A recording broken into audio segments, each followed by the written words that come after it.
So I'd like to introduce our demo artist for today, Lloyd Tucker.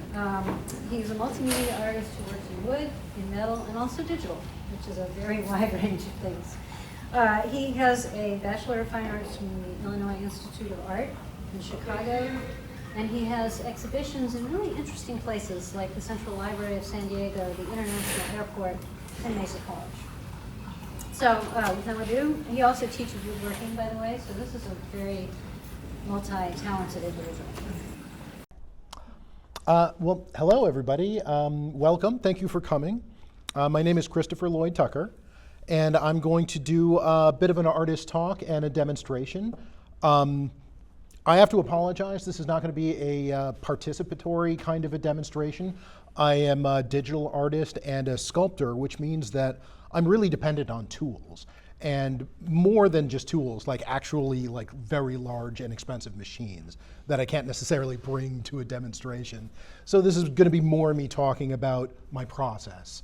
I brought in a couple of pieces of work. Feel free to come take a look at them, and feel free to pick them up, handle them too, because one of the great things about sculpture is that like you're pretty much not going to break it. So feel free to like see what they actually feel like. And let me know if you have any questions or anything like that as well. But otherwise, I'll just go ahead with my presentation. Again, my name is Christopher Lloyd Tucker. I'm an artist based in San Diego. I consider myself a multimedia artist. I do digital artwork, all different forms of sculpture. But I'm not originally from here. I originally came from Chicago, which looks like this a lot of the time. Yeah, it's crazy out there. I've been here about 9 years, but Chicago's my home. That's where my family is from. That's where my wife's family is from. I spent like 40 years there, and I love that place. But at some point, it was just time to get up and try someplace new, and I am very grateful that I landed here. This has been outstanding. But when I say I come from Chicago, more specifically, I come from a place called Rogers Park. And that is a very small community in the northern end of Chicago, right before you hit the suburbs. And what is unusual about it, it's really a couple of things. I didn't realize it at the time. It just seemed completely natural to me. But I learned later that Rogers Park was actually the most diverse neighborhood in the entire country. So I grew up hearing a million different languages, seeing people from all over the world, everywhere on every single block. I tried food from all over the world, just within walking distance. And it's the sort of thing where everybody that I went to school with, when they went home, they spoke a different language. And the thing that really struck me later on is that that was true for the white people as well. There wasn't really just the notion of like the American white person. They were French, and they were German, and they were Dutch, and they were Greek and Ukrainian. And they were all bilingual. I was one of the only people who didn't speak a different language. And it was mostly the young black people who didn't speak a different language because their languages were taken from them through the transatlantic slave trade. My family lost touch with their original languages through that, but they came up in Belize in Central America, which was English colony. So my family was able to immigrate to America on British passports with absolutely no problem at all. They just walked in the door and it was totally fine. And that was the weird thing about Rogers Park, is that everybody spoke a different language. You could hear a million languages on every street corner everywhere. So I thought all of America was like that growing up. And every time I left Chicago, I was really thrown by how homogenous it was. And you would find places with different races, but they were all like little pockets. It wasn't all everyone all the time, all at once. So I was really surprised by that. And that's one of the things that really made my growing up in Rogers Park feel kind of special later on. The other thing that was really unusual about Rogers Park is that it was one of the cheaper parts of Chicago. So in the 60s, it got kind of flooded by hippies. Just all of the hippies came out there. They all like bought up like cheap land out there and developed businesses and art galleries and theaters and everything like that, and created like a really particular atmosphere that actually is not dissimilar to what I see out in Ocean Beach here, where it really feels like a little bit hippie-ish, a little bit gritty, you know, it seems like pretty laid back, no one's in a hurry to get anywhere, you know? But then on top of that, when the 80s came, it was kind of, there was like a new influx of gang members who just showed up there. And there was a lot of overlap between the hippies and the gang members in a way that honestly was fine for the most part. And that's the other thing, is that it ended up being a neighborhood where you would hear about it on the news, but at the same time, I was a teenager just hanging out in the park all day, and I was living a completely disconnected life from the way people would talk about that neighborhood. So I feel like I just grew up in a really unusual space, first in just the diversity of of the kinds of people who were around me, and then in the disconnect between the life that I was actually living and the stories that people would tell about my neighborhood. So that's kind of how I grew up. I had a multiracial family. My mom was white and from the suburbs of Chicago. We would go visit her family, and it was pretty homogenous out that way. It always felt kind of weird. Her family comes from Bohemia, which doesn't exist anymore. I think it mostly got worked into Czechoslovakia, or the Czech Republic. And my dad came from the Caribbean, from Belize. And we all lived in Rogers Park. We had a bunch of different family friends of all different races and all different classes and everything. And we just, had a pretty easy life for a good while. We had a lot of family who were there, and we were the kind of family who always had like a cousin or an uncle or something who was just sleeping on the couch. We always had somebody else living with us, And because, if we had a couch, then that's how it works. You have a cousin who doesn't have a place to stay, you're gonna stay with us. And that was so true that by the time my brother and I were in high school, we were used to the idea of inviting high school friends to live with us without even asking permission. We were just like, oh, you need a place to stay? I have one. Come stay with us. And that's just kind of how we lived. I hated school. I was always really having a hard time with school. And it was never really the subject matter, it was the format. I found it so abrasively confining. It felt like I was just in traffic 8 hours a day. It didn't matter what they were trying to tell me, the form of it, the sit and wait your turn kind of aspect of it, really just chafed at me. And I always did fine, I always got okay grades, but I was never really interested. I was just too busy trying to cooperate to be able to be interested. So I didn't do great. I didn't really absorb the things that I needed to.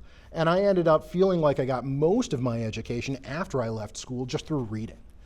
What really worked for me is after I decided to quit school in high school because it was terrible, my parents decided to put me into an art school, which was great because the other option was military school.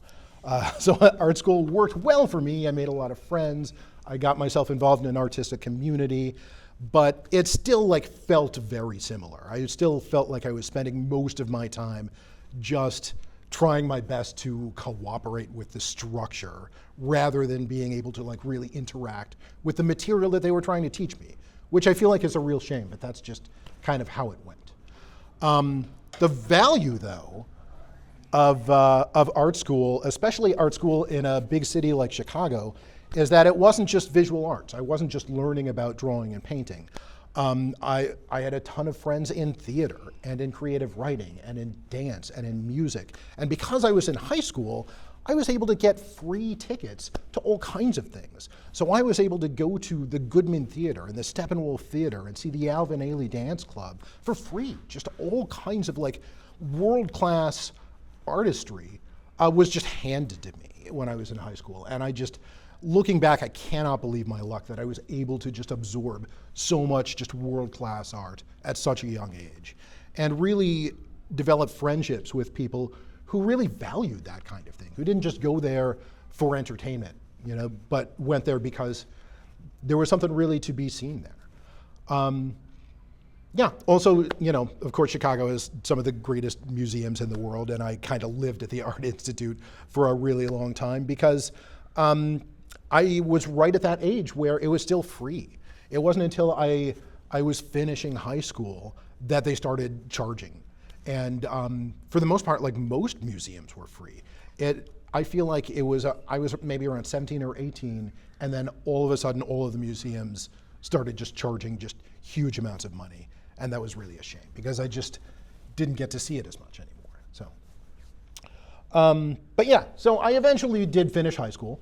It was a struggle, but I managed. And then I had some time where, I tried college for a minute, didn't really work out.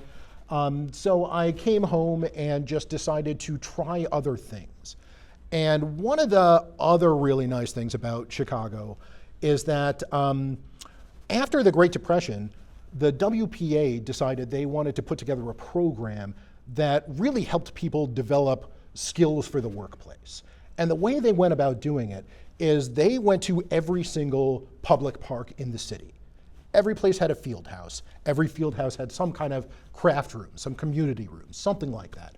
And they would build in those places a wood shop, or a ceramic shop, or a metal shop, or a jewelry shop. And you could go there and take those classes incredibly cheap. I would go to the park that I could walk to and take a woodshop class for $20. And I don't mean $20 a day, I mean $20 for the next 3 months. And then you could pay again if you feel like it. And you could just come as much as you want. And the basic idea with all of these programs, regardless of the park that you went to, regardless of the program you were learning, they had a couple of people there who were here to teach you the tools, to teach you the process. And then once they could tell that you were using it safely, that's it, they're done. You can do what you want with that.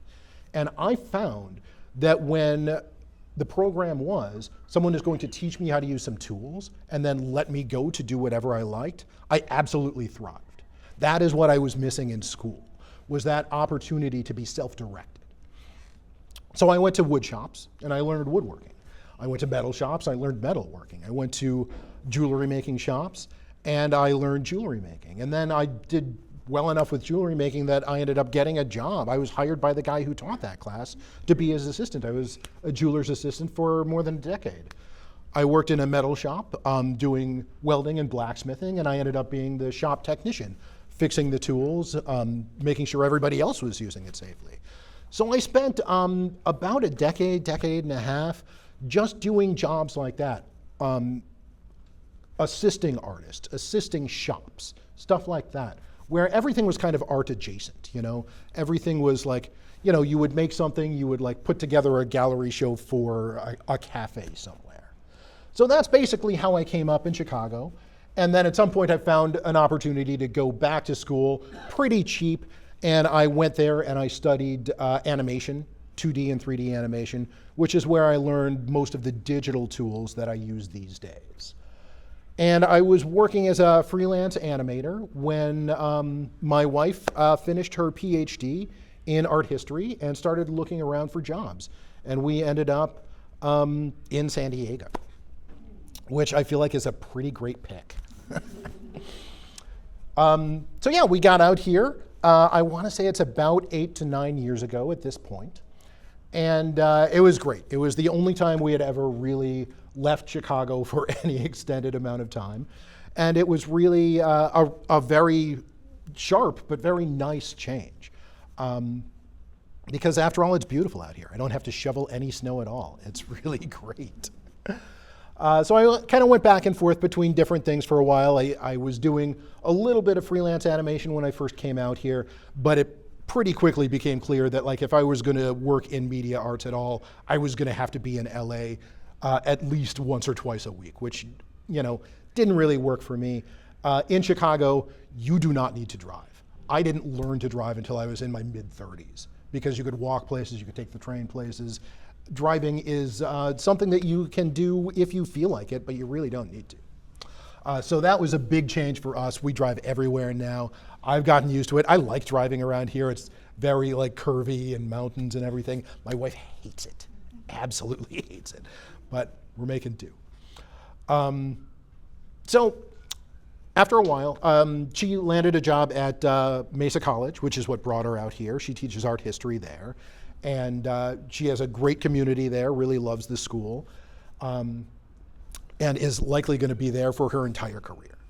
I wasn't really sure what I was going to do. I did animation for a little while and then just tried some other things. And I eventually landed in a 3D printing company, which is something that I had gotten kind of interested in. It was fairly new. I had never tried it before, but I had a lot of skills that led right into it. Digital sculpting, for instance, and then jewelry making, which is actually what they hired me for, just working with very small objects. Because when you 3D print something, it requires a whole support structure that you then have to like take apart, file it down, sand it down. It's a lot of like woodworking, jewelry working skills go into that. So I worked there for about a year, learned a ton, made some friends. It wasn't a great job, but I learned a lot. And I eventually ended up leaving that place because just a better job for me turned up. Which was at this place. This is Maker Place, which was an outstanding maker workshop. And what I mean by that is that it was a wood shop, metal shop, 3D printing, all kinds of other stuff, fabric work, just any kind of thing that you would look for. And it operated like a gym. You would pay a monthly membership. You would go in there, you would take classes on whatever tool you wanted to learn, and then once you can use the tool safely, then you're on your own. You make whatever you like. So they hired me as a shop tech, and that job gave me kind of like 4 responsibilities. One was, as usual, sweep up from time to time. The other one was help people out with their projects, talk to them, see what they're doing, see if you could help them out with things. This is one of the many places in which every single person needs help lifting something from time to time. The other thing is just to learn all of the tools so that you could tell whether or not people are using them safely. So I went in there, and within the first month of being there, I learned every single tool in that shop. I learned how to use all of them. And it was pretty fantastic because then I was just given the opportunity to just teach them as well. You want to learn how to use this thing? I know how to use this thing. I'll show it to you. And it really didn't have to be any more formalized than that. It basically is just about making sure people are using things safely. And that was the whole point. So that was a great job. I really enjoyed it. But it didn't really last forever. It was a bad business plan. It got kind of, apparently the books were not in good shape. And it shut down, which is really, really sad. At the time that it shut down, I was just getting familiar with the laser cutter, which is a great tool. It basically, it's something where you take a vector drawing, which is basically like something you make out of Illustrator. It is the difference between a bitmap and a vector is that a bitmap, if you blow it up really big, it's a bunch of squares. A vector is a mathematical formula. So it's basically, it'll say like, it'll go from point A to point B to point C. So a lot of geometric things, a lot of really simple designs are vector drawings. And I had learned Illustrator in animation school, and I was pretty good with it. So I ended up taking those Illustrator drawings and making jewelry with it, and also just decorative artwork, taking it to the laser cutter, cutting it out of cheap plywood, painting it, seeing what kinds of shapes I could make. And then with the jewelry, what I ended up doing was not using cheap plywood, but using like really like specifically chosen colored woods. There are a couple of great wood shops out here, TH&H and Rockler, that just sell very, very fine woods. And I just got a bunch of different colors, cut them out, put them together, held them together with epoxy, and just started a line of jewelry that I started taking to local consignment shops. And it was right about then that I was starting to get on my feet here that COVID hit. So Maker Place shut down. All of the consignment stores shut down. Everything shut down. So everybody was kind of at home. Nobody really had anything to do. Fortunately for me, that was about the same time that Make-A-Tory opened, which was a more professional version of the same shop. And you could tell that it was pretty much the same shop because about a third of the people from Maker Place just picked up and moved their shop to Make-A-Tory. So while I did lose the shop, I kept a lot of the community. We all just moved to a new location. And this place was fantastic, and I do say was. This place was fantastic. It was, again, metal shop, wood shop, allowed you to do whatever you wanted as long as you learned how to use the tools respectfully. Everybody was safe, all that kind of thing. So for this, because it was COVID, I decided I'm not going to join this as a employee. I'm just going to be a member. I'm just going to show up, do my own work, touch as little as possible, and get out of there. But it's a big warehouse, as you could see, lots of garage doors everywhere, like a lot of fresh air. People were wearing masks. It felt like fairly safe as far as things were going. And the idea of just getting like some kind of like delivery job or something like that in the middle of COVID seemed terrible, So I decided to just use the savings, like take some time and just build some stuff for myself, So this is really when I started kind of becoming an independent artist, is during COVID. So I know that was a really terrible, terrible time for most people. I actually really thrived during that time. So good for me.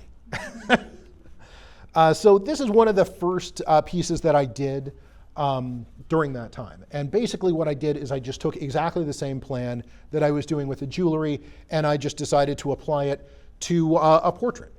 So this is just a handful of vector images that I cut out with a laser cutter, put back together exactly like a puzzle. You just make all of these different shapes, you put them together, and I would put like a layer of epoxy resin on and let that, because it's a liquid, just kind of seep into all of the edges, and then just sand down the surface so that you get that wood texture again. Because epoxy resin is a really great material. It's a really sticky material. It holds things together really well, but it's not a great tactile material, in my opinion. So I always like the wood of it, so I always sand it down, get the wood texture back, because I touch all these pieces all the time. I really like the visceral feel of them. So that was my first piece that I feel like was kind of a proof of concept that I could run with this kind of thing. I eventually ended up just making a bunch of other kinds of pieces. And this is all just different colors of wood. So you could see like the black wood here is wangi or wenge. It depends on who you ask. I don't know exactly how to pronounce that. But this darker wood is walnut. This lighter wood is cherry, and the white wood is maple. So you can do this in Illustrator. You don't need to go to CAD or something. Yeah, no, I do everything in Illustrator. Yeah, absolutely. Yeah, and for those of you who are familiar with Illustrator, it's an absolutely great tool. All you have to do is make what you're going to make, export it as a DXF. If you are unfamiliar with Illustrator, but you are interested, there is a free version called Inkscape. Inkscape, Inkscape. And it basically it's the same program. It just allows you to do vector drawing. Inkscape, yeah. I haven't used it much, but the times that I have used it, it's worked totally fine. Everybody that I've talked to who has used it has been great. But it's just one of those things where, because I learned so many of these things in school, I learned the Adobe version. I learned the Autodesk version. So it's difficult because, when you're done with school, you have to pay for these things yourself. And that sucks. So I do my best to try and learn and then teach, when I do teach, free versions of these programs, because they all have free versions. Every one of them does. So this is basically the kind of work that I started doing. And this is kind of the process of it, where over here, I'm just going to use my poker. This is the original vector drawing. And what I do is I kind of color code it. So all of the like reds I'll just assign a wood to it. Say I'll assign it like Paduke, which is a red wood. And I'll just take all those pieces, I'll separate them out and just line them up in a particular way. I'll take all of these purple pieces and again, just line them up, assign a different wood to them and just line them up. And what I mean by that is just arrange them in a way where they'll correspond to the actual piece of wood that I'm cutting it out of.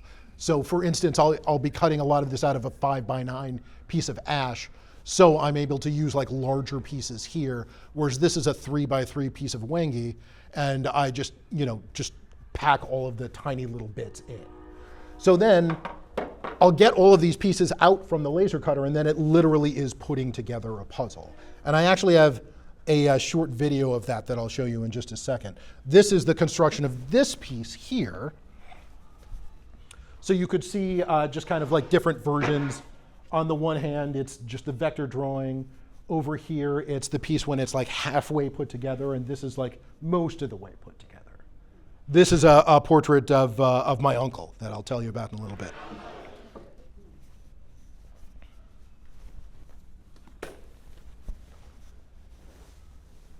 Yeah, so this is a video. So I'm just going to play this real quick because I was asked to put together like a demonstration video of kind of how I do these things. So the first part is the drawing. So this is the sculpting program that I tend to use. It's called ZBrush. And again, this is one of those more expensive versions that I learned. I really like it. I'm going to be demonstrating to you the free version, which is Blender. Then this is Illustrator. So I take the image out of the first drawing program, put it in the second one in order to make the vectors, and then bring it over to Makatory, use the laser cutter to cut it out of different pieces of wood, and then assemble them together. And then basically it's just woodworking after that. Sand down the edges, build a frame, put some varnish on it, that kind of thing. So I have a longer version of this if anybody's interested, but this is just the 1 minute.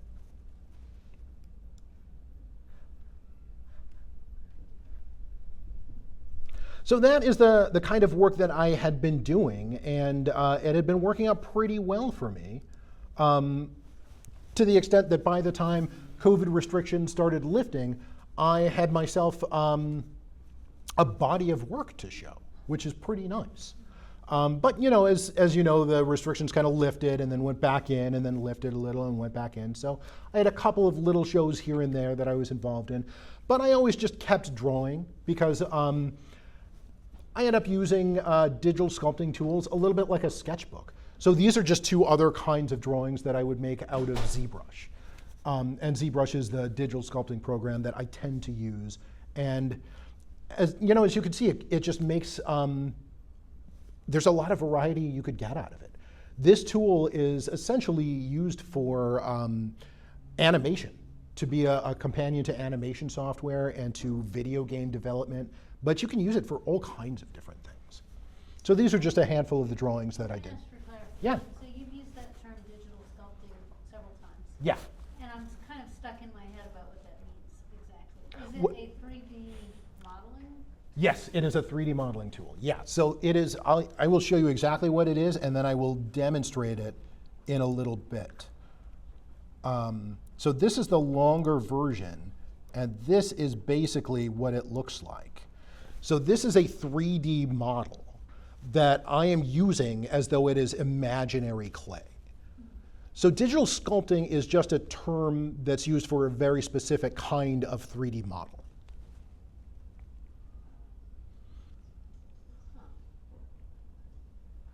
So again, this is not the tool that I'm going to be showing you, but it is a very similar tool. Is this free?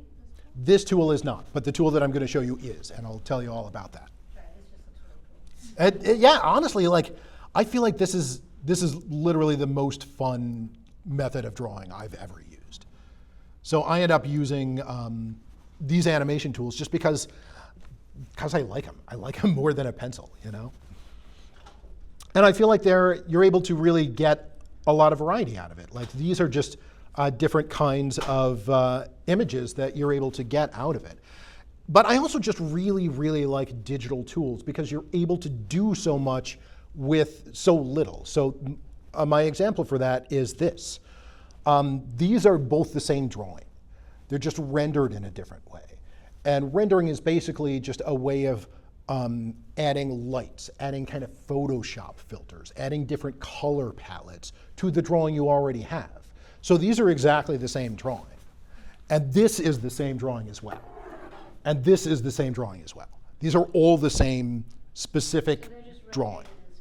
Exactly. That's why I do it in 3D, is because you could move it around in space. So I really like bringing these in as an example. Every time I do a class where I'm trying to pitch the idea of digital artwork, I like to bring this specific example because I have, 4 very different looking artworks that are made out of the same just facial drawing. So I tell this to my students all the time, like if you have a hard time drawing hands, use digital sculpting tools. All you have to do is draw one hand. You could use it for the rest of your life.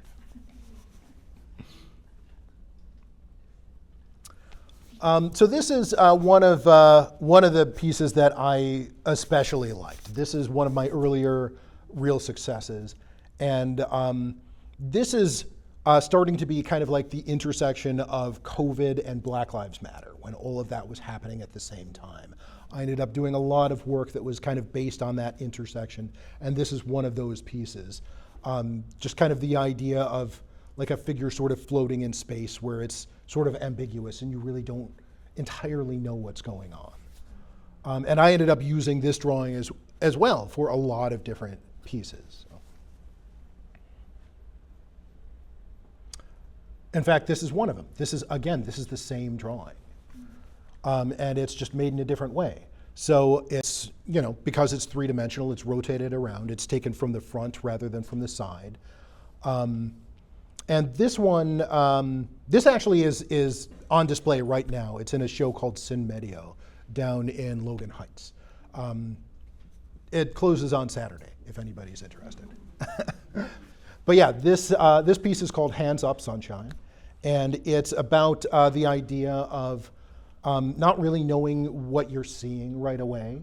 For me, this is a frightening image of someone getting stopped by the police. But I also really wanted this to be able to be the kind of image that somebody without that context can look at and think that they're at a dance party, You're really not given that much information. Their hands are in the air. There's some lights. All you could see is that there's a wedding ring. That's the only piece of information that I wanted you to really have about this person.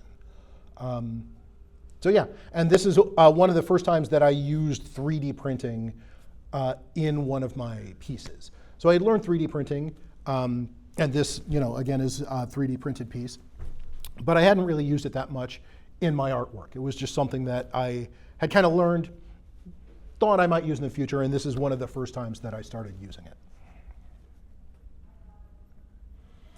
This is another piece that I did at roughly the same time, and I wanted it to have very much the same feel. So like, for me, these two pieces are really connected in exactly that same way. And this is the first time that I really used sheet acrylic, which is what this one here is made out of. So sheet acrylic is basically like a thin sheet of essentially plexiglass.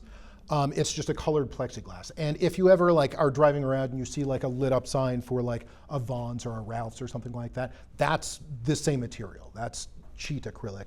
You laser cut it, it cuts beautifully, and you just are able to use it. Make whatever shape you want out of it. It's a really great material, and it works so well for this kind of artwork.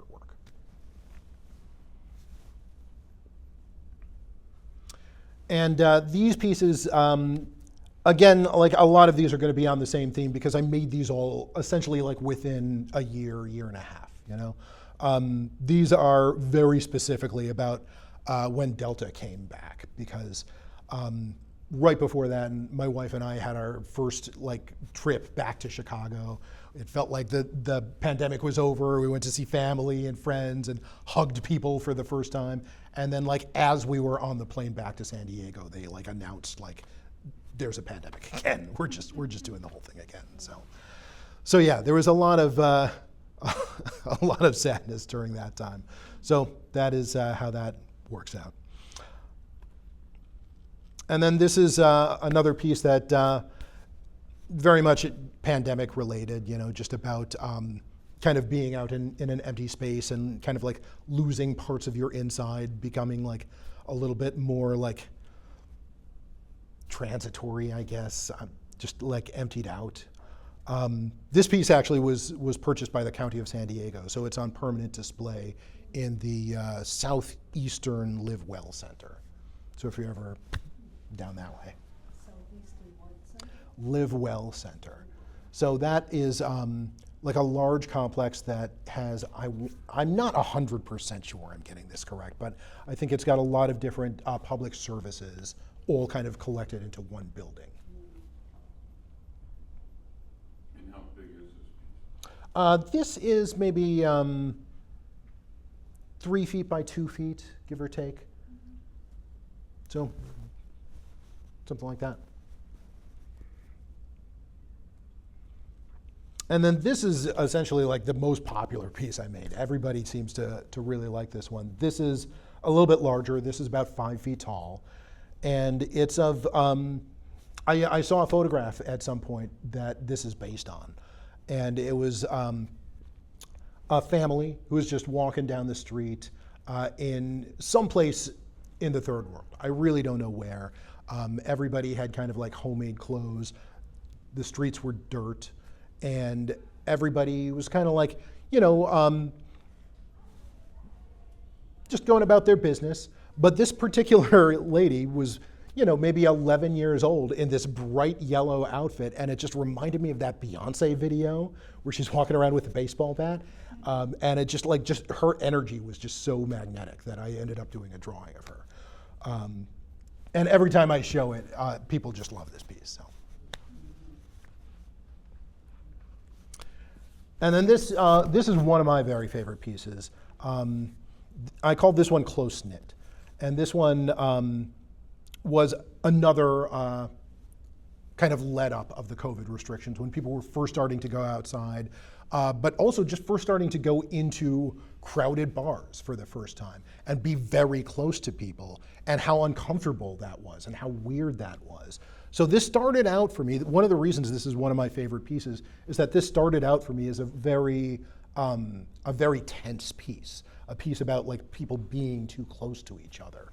But as I was working with it, the story in my head about it changed, and it really became about intimacy and about being able to be close to people.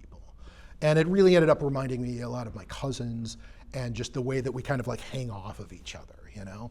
So that's just one of the reasons that this is one of my favorite pieces, is because for every piece that you make, you could have a narrative to it, but that narrative doesn't necessarily have to be public. That doesn't have to be the same narrative that a viewer takes from it. And this, I think, is a good proof, for me anyway, just the idea that what I intended this as is completely different as what it ended up as. So for me, this just really brings home the idea that the story that I am telling is a story that I'm telling to myself, and the viewer can make whatever story they like. Could you talk a little bit about how this piece was made? Yeah, it was made in pretty much the same way.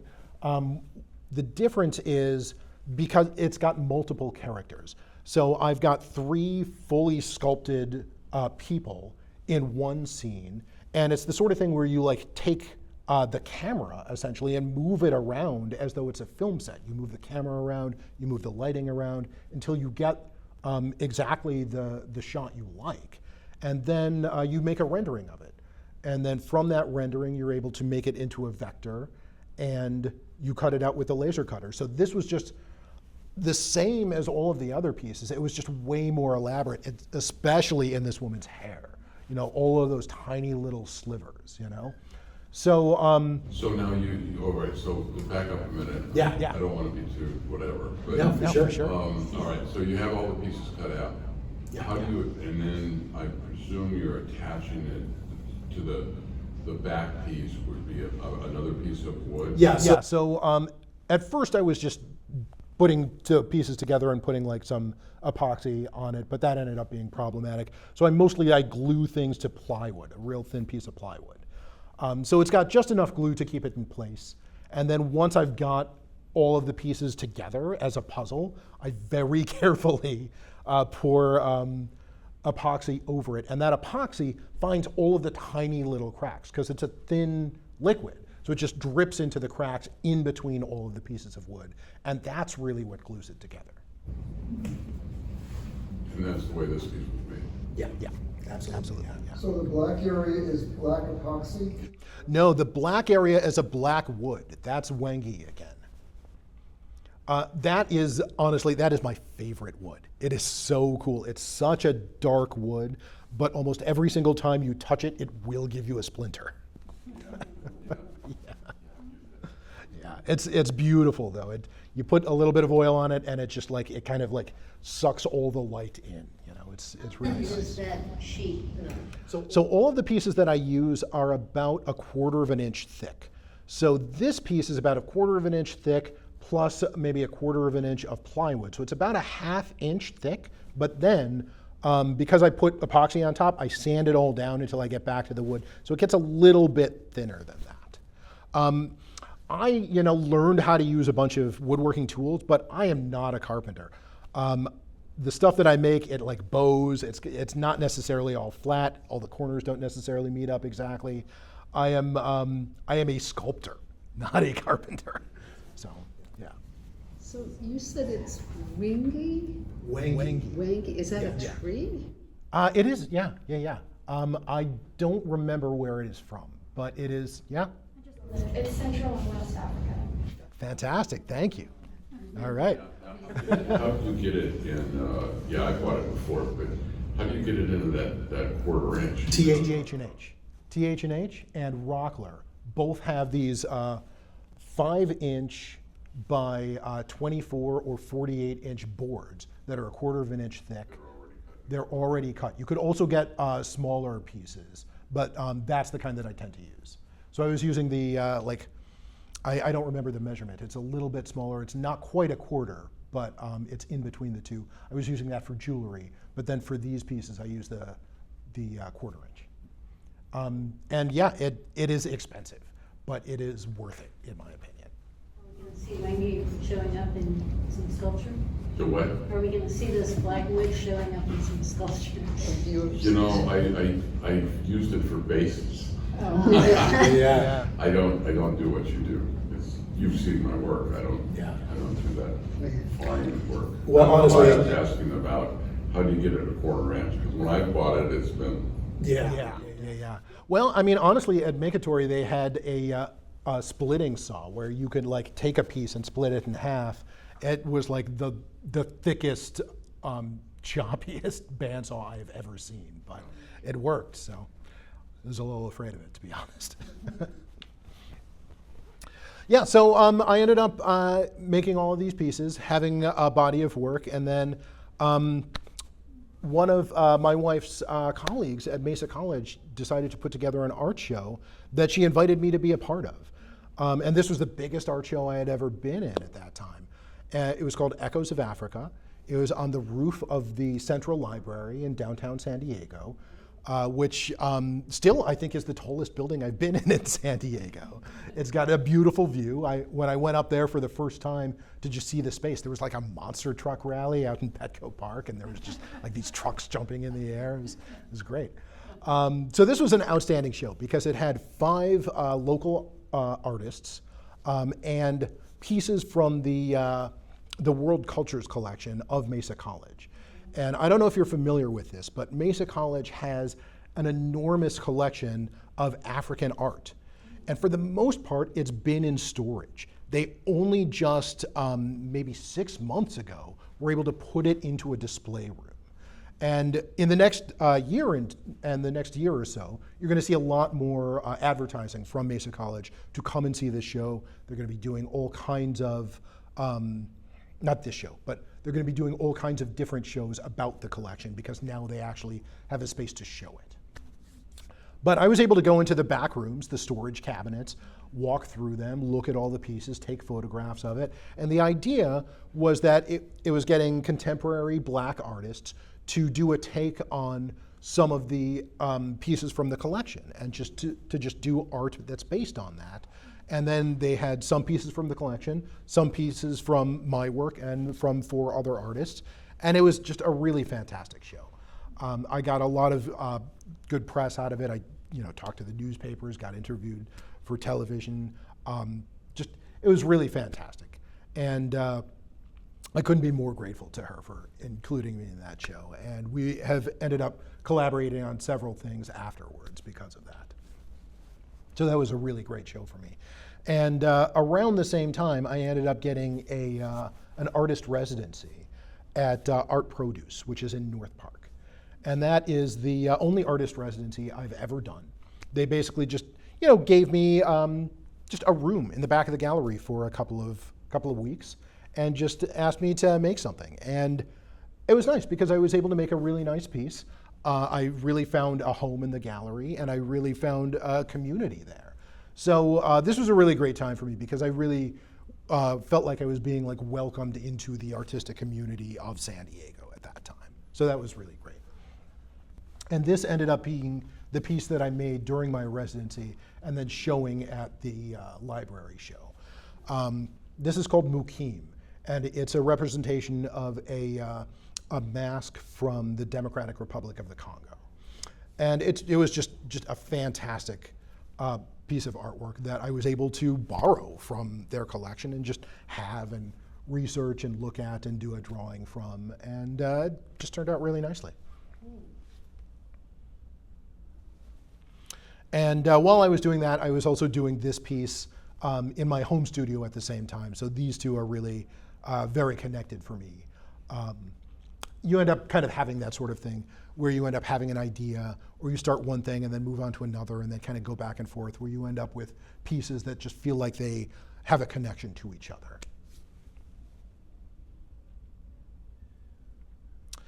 And then after a while, I decided I wanted to try some new things. One of the things that I learned about myself after I was done with school and going back and forth to different wood shops and metal shops and everything is that I really like learning a new technique. I really like learning a new technique, but still being kind of a beginner at it. I like the idea of just having a little bit of information and then just playing with it, just experimenting and seeing what I could do with it. So I took a printmaking class, and I took it at Mesa College.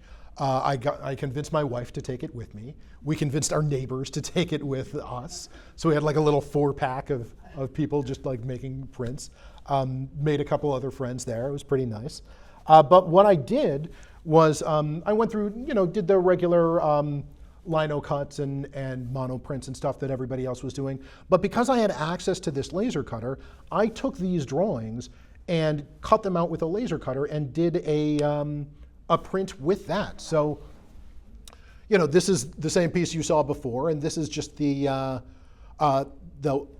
I want to say woodblock print of it, because I cut all of these pieces out on a laser cutter, glued them down, inked them up, and just did a print off of that. So these are essentially the same digital drawing, just in 2 different forms. So this wooden piece sold some time ago, which is why I ended up wanting to really work with this image again. So that one sold before, but this one, again, currently on display. This one is at the Chula Vista Center. There's a show called Behind the Glass, which I have 2 pieces in now, which I think is a great idea, because it's a friend of mine and her organization where they just go to malls that have abandoned storefronts, places that just don't have anything in it right now. And they're like, hey, give us this storefront, we'll put art in it. And when you rent it again, we'll get it out of there. And they've been really successful with it. They've gotten a grant, so they're going to start expanding and go into other malls as well. But I think it's just an outstanding way of using the space. So just wanted to give them a shout out. It's called Art Through the Glass. We're doing it, actually, the gallery is doing the same thing. Fantastic. At the Westfield Mall, the old Westfield Mall, now it's called something else, 78, like El Camino and 78, where several artists have work in front of, behind the glass, just exactly. Okay, I like that a lot. I think that's such a cool idea. Because honestly, like, who wants to see an abandoned storefront? What use is that for anybody, you know? Yeah. But yeah, so I ended up really kind of liking the idea of printmaking. So I spent, a summer just doing different prints. Some of them were versions of drawings that I already had. Some of them were brand new drawings. And just, seeing what I could make with it. And there's just a handful of them. A couple more. And it was just kind of a fun process because it was the sort of thing where it was just a different way of working. And I just like to try stuff out like that. So, yeah. And this is another piece that I did a little bit of 3D printing. This was a couple of different digital sculptures that I made that I kind of put together in the round. And I combined it with some work that I did on the wood lathe. And the wood lathe, if you're not familiar, it's basically a spinning tool. It's how you carve bowls and like table legs and stuff like that. Anything that's symmetrical.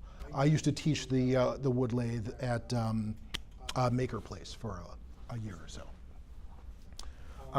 But yeah, I just made this just as kind of a funny thing to do, and then I showed it to my dog, and she really didn't like it at first. She barked and barked at it, but she got used to it over time. So that was kind of nice.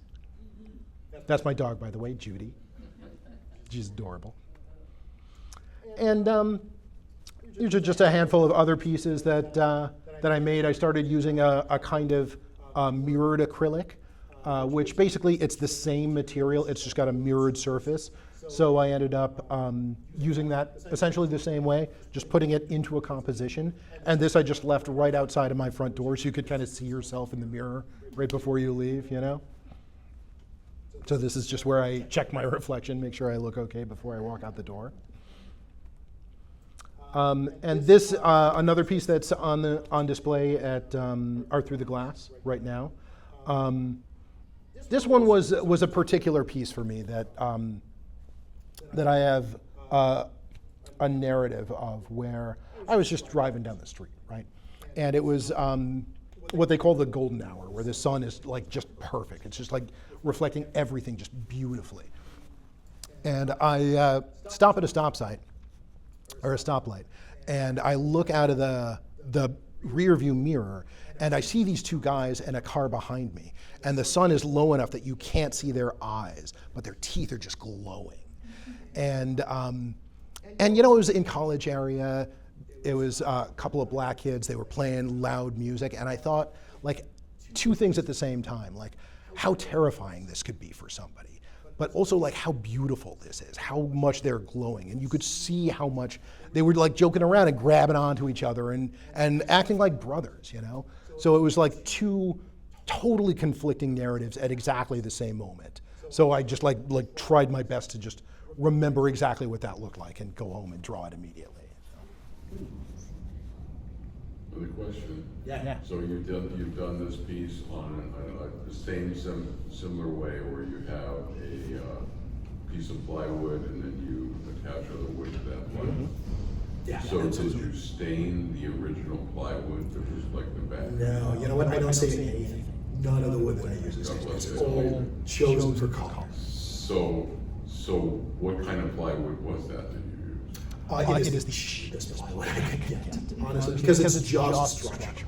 It doesn't have to do anything. Because you have basically covered the entire plywood with other wood.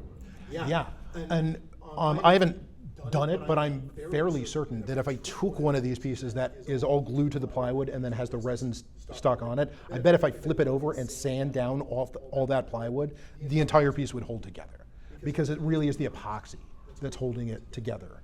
And some of my earlier pieces, I didn't use the plywood. It's just the pieces and the epoxy. And when you turn it over, you just see like clumps of epoxy on the back, and it's kind of ugly, but yeah. But you've had a couple of pieces in here that were quite brightly colored. There was a blue. Yeah, the blue is usually going to be the acrylic. So I've been combining those two a little bit. So that's what's happening here? No, this is actually all wood. This is just The kind of the yellow and the purple. Yeah, the purple, that's Purple Heart. It just, when you sand it down, you put a stain on it, it can really glow. One of the things, actually the white and the gray on this are acrylic, but the purple is wood. Yeah, so one of the things that I have learned fairly recently is how much these things fade over time. I didn't realize that, but I had a year-long show at the airport, the international airport. And a lot of these pieces, when I handed it to them and when they handed it back to me, they were totally different colors. I had no idea it was going to be like that. They were just sitting in the sun for a year, you know? Yeah. It was a great show for me. I'm really glad I did it, but that was a little bit heartbreaking, honestly. Have you come up with something to put on it that it might? Not yet, no. I've been thinking about, I've been talking to people about various like boat finishes, but I've never done anything like that before. I'm not well versed in this stuff. I basically I try a thing, if it works, I'll run with it. But I never really get out all the stuff, do like a scientific test, so we'll see. But yeah, so I started doing more work with acrylic, and this was the only time really that I took a bunch of different colors of acrylic and kind of put them on top of each other. So the only place you could really see it clearly is like this bottom where there's an orange underneath the green. So just in certain lights, the orange shows up more than the green. So, but yeah, this was just another piece that I worked on that I kind of liked. And then this, another one that is just quite large. This one is 5 feet tall. Just a woman in front of some flowers. Yeah, and this is the airport show that I was able to do. They had my work in the corridor in between Terminal 1 and Terminal 2 for a year. And just every day, like dozens, if not hundreds of people saw my work, and it was really nice. Every time I went in there for any reason, you know, sometimes I would do like an interview or something like that. All the security guards were super excited about it. And it was great because honestly, like they gave me this pass. I was able to just like park anywhere in the airport. It was amazing. And they sure took that back. But yeah, so that was one of the best shows that I've been in. And it came down about a year ago. And yeah, so that's kind of where I was when I started doing more teaching. I had taught a little bit before. I had taught jewelry making back in Chicago. I taught the wood lathe in Maker Place and in Makatory. And every now and then I would just like teach a tool to somebody. But pretty much every time I taught anything, it was a tool. It was like, this is how you use the tool. Don't use it this way, use it this way. Yeah, you got it? Great.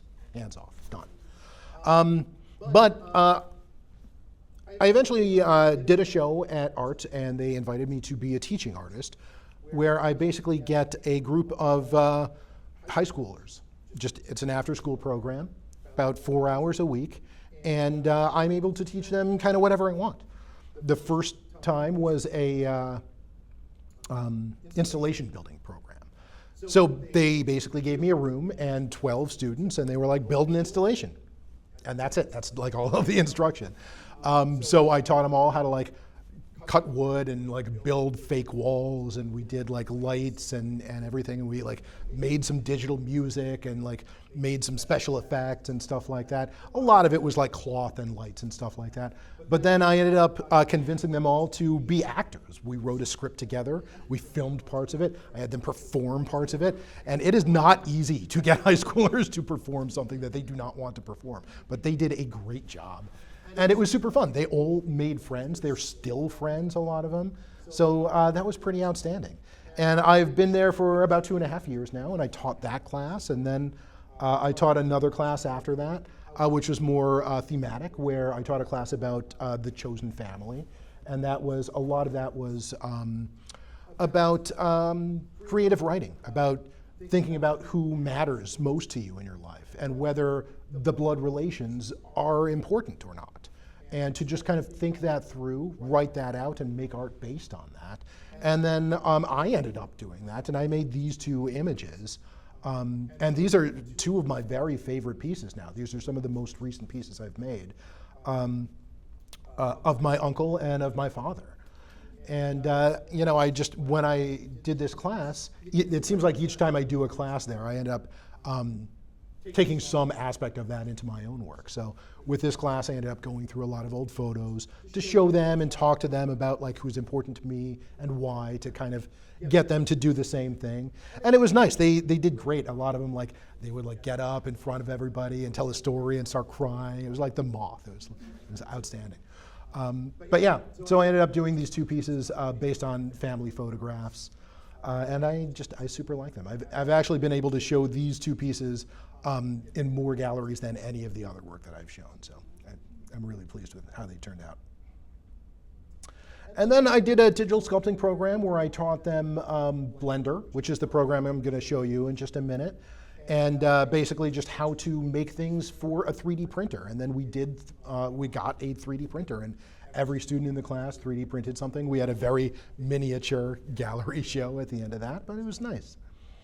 And this was the sculpture that we all kind of used as a model to learn how to use this program. So this is the drawing that I did, and they each made a version of that. And then this is the 3D print that I made of that guy, and all the legs move around, so I could kind of toss him across the floor, and the dog could chase it, and it's pretty nice. And then the last class I did, I decided to just get away from the computer entirely and just do sculpture. And I mostly just did metalworking. I had them all learn oxyacetylene welding and blacksmithing. We got a little gas forge. They all heated up metal and just hammered on it. And they all did great. Everybody was really intimidated at first. Nobody wanted to touch anything that was on fire. And then they all pretty much got over it immediately and really got into it. So yeah, everybody learned how to weld. Everybody learned how to blacksmith. Nobody hurt themselves. It was a real success. And then I made this, and then I used it to point at things all the time. It was great. Okay, I want to take a blacksmithing class. It's fun. It is so visceral. You'll really like it. And then this is the last thing I'm going to show you.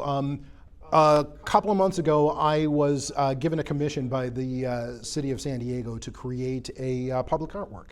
And this is, we're still in the design phase, so I'm not really sure how it's going to turn out, but this is the drawing that I'm going to use for that. So it is going to be in Encanto, on the side of the Boys and Girls Club on Imperial and I want to say like 68th Street. And it's going to be like 20 feet tall. So we'll see how that goes. This is going to be the first piece that I don't actually build myself. I have to like hire people and coordinate between them. So so far it feels a little bit like I am the assistant of the artist right now, but we'll see how it turns out. But yeah, so that's my story. So thank you for listening. I appreciate it. Oh, this up here?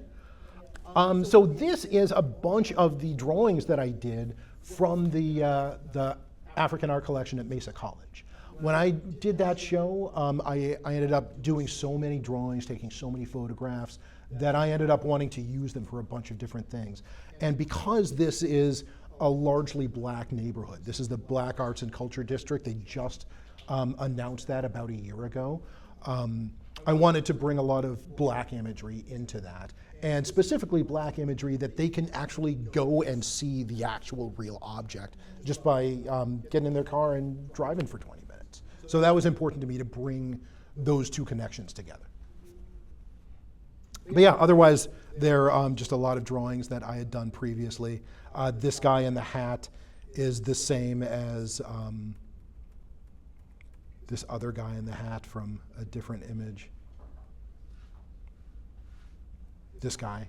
So yeah, I mean, I end up reusing a lot of imagery because I feel like that's a lot of what digital artwork is for. So. Yeah. I have one other question. So why does Mason College have this collection? So what happened is at some point there was someone who was just who studied African art, and they started a small collection. They got a handful of donations, and they worked it out with the school that they could just store them there. And it just slowly and slowly over time got bigger and bigger, and then they ended up creating a foundation and getting grants, and then they kept getting more and more donations, but they didn't really have any place to put it. But eventually, Dr. Denise Rogers, who's the other art history professor at Mesa, she just kind of took ownership over it and really made it what it is today, where it's all cataloged, photographed. There's a website where you could see everything that's there. And now people who have this stuff are bringing it to them because they know they have the context for it. They have a place to put it. They have a place to display it. And it just keeps growing and growing. So my wife is getting involved in that right now because it's all of a sudden it's just too much work for Denise and her employees to deal with. So my wife is going to start getting more involved with it. Yeah. Yeah. So it's an outstanding collection. I've seen it a number of times, and it is open to the public. So by all means, go and check it out. Okay. Well, I'm going to have a sip of water, and then if you like, I will show you a little bit of digital sculpting. Just a time check, we have about 20 minutes. Okay, well, this will be perfect because I am not super good at this program. This is the free version that I learned just enough of to teach some students. It is not the one that I do most of my work with. So I do like 90% of my work with ZBrush, which is essentially the same thing, but you know, all the tools are slightly different, all the key commands are slightly different. I'm always reaching for the wrong thing. This one is Blender. So Blender is an absolutely free program. I'm just going to start it over so you can see it from the very beginning. So Blender is a free program. It does 3D modeling, digital sculpting, animation, special effects, video editing, all kinds of different things. It is free. They have, and it's not one of those things where it's free until you make enough money. It's like free forever for anyone. Totally open source. If you are a coder and feel like you could make it better, you are totally welcome to the source code. So it opens up like this, and you're given a bunch of different options for the kind of thing that you want to do. For the most part, what people do is basic box modeling. And this is what I learned in animation, where you're just given like an object, and then you add another object, and then you kind of move them around and combine them in different ways.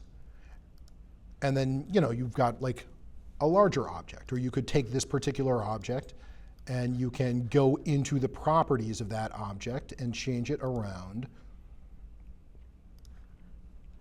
so that you can make this simple box into a more complex piece. So now I could take this particular side of the box and open it this way, this side of the box, open it this way, and just make whatever kind of three-dimensional shape I like, and you could kind of move it around however you want. And this is really good for what they call hard surface modeling. If you want to make a model of a table or a chair or a car or something like that, this is ideal for that kind of thing. But what I've been doing is a different kind of modeling, which is more digital sculpture. So there's just a different tab for this. So what it gives me now is just this imaginary ball of clay. And it gives me all of these different tools that I can manipulate it with. And to be honest with you, I use like 4 of these tools. You don't need to learn them all. It's not necessary. The first thing that I always do is make it symmetrical. You hit this little X button up here, and that way you're doing 2 sides at the same time. So I'm going to mark basically where like an eyeball would go, and it draws an eyeball in both places. And all of these tools, drawing will make a mark that pushes out.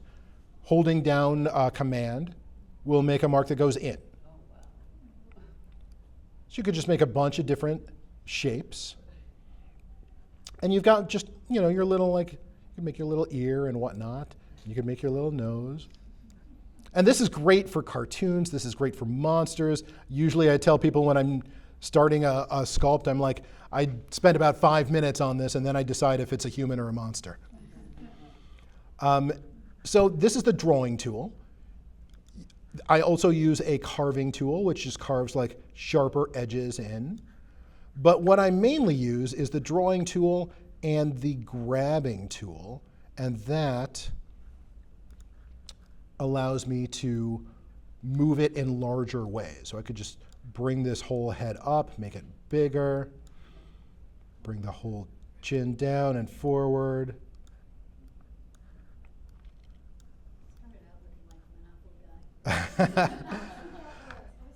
Yeah. Yeah, and basically you could just move it around however you want. So I could already tell this is not going to be a great masterpiece, but I just kind of want to show you what you can do with it. Because one of the things that happens is that you're able to kind of like pull these things in a bunch of different directions, and it gets a little pixely sometimes. So if you zoom in, you could see that it's like a bunch of bigger squares here, and then a bunch of kind of smaller squares here.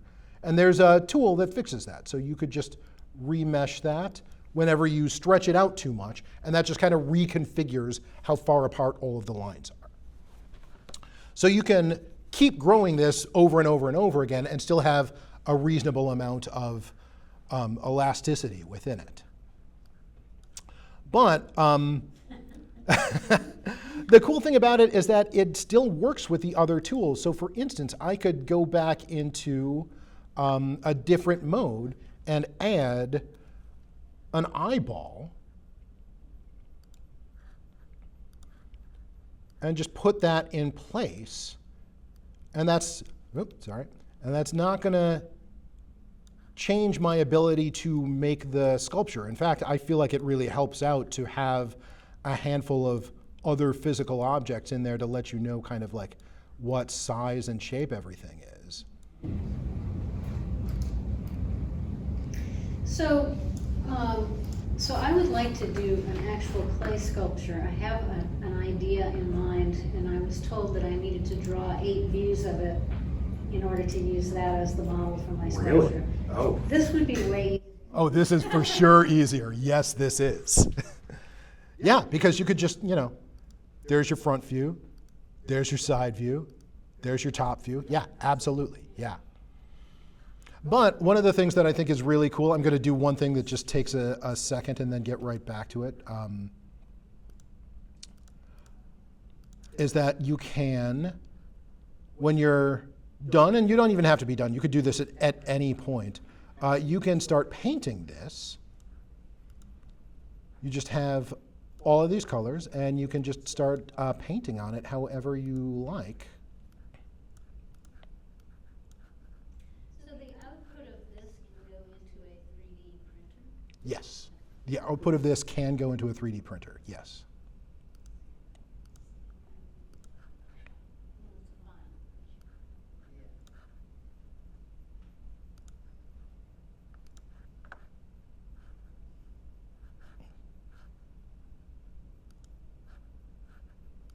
And so if somebody already knows Photoshop or Illustrator, is this similar? If you know Photoshop, it is not super similar. If you know Illustrator, it is going to be a little bit more similar, especially the box modeling part, because a lot of that is going to be taking the various points, So if you make yourself a cube, it's made of a bunch of individual points, and you take those points and move them around the same way you would with Illustrator.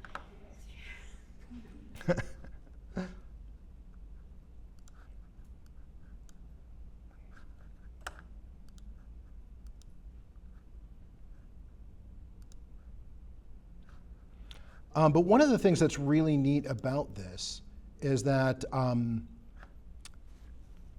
it also reacts to light. So I've got this object here, but I've got also this light back here. And I can move this light around and get different views of this object. And you could change the color of the light, you could change the intensity of it. You could make other lights.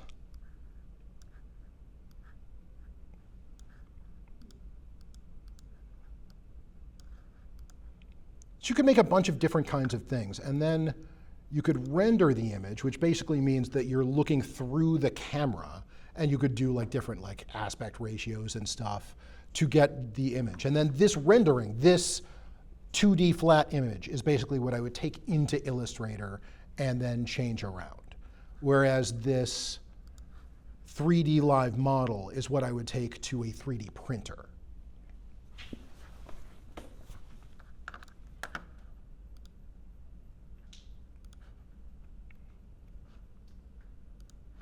And you could also paint on the actual structure of these objects as well. So if I go to sculpt mode and get the paintbrush,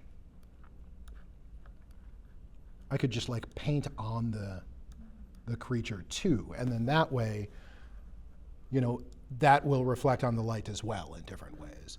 So you could do a whole bunch of different things with this as a tool. But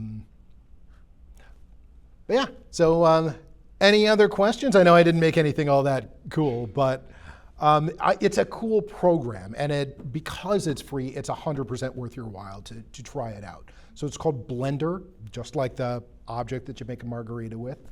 And yeah, totally free. And there's a million tutorials online. I never went to school for this. I learned every single inch of it on YouTube. Yeah, I'm a Blender artist. I do all my work with Blender and Illustrator. And it's a super program. Yeah, it's just a free download. They have it for Mac or PC. Yeah, I use it in all the ways that you use it. Except for the whole wood thing. I think that's pretty cool. Never seen that before. Yeah, I mean, I had to learn Maya in school, and it does the same thing. It's a great program, but it is exactly the same, and I couldn't afford it when I was done with school. So then I had to relearn a whole new program,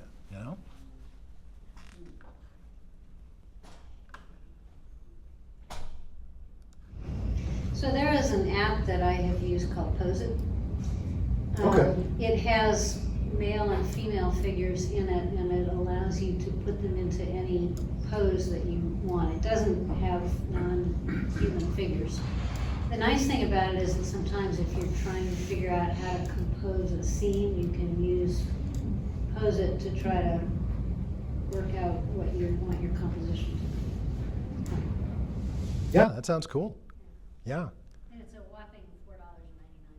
Oh, that's not bad. Yeah, the one thing about Blender too is you can download models. There's a lot of free models available that you can just bring directly into Blender. So if you wanted to, have a human being pose it, you could do that there.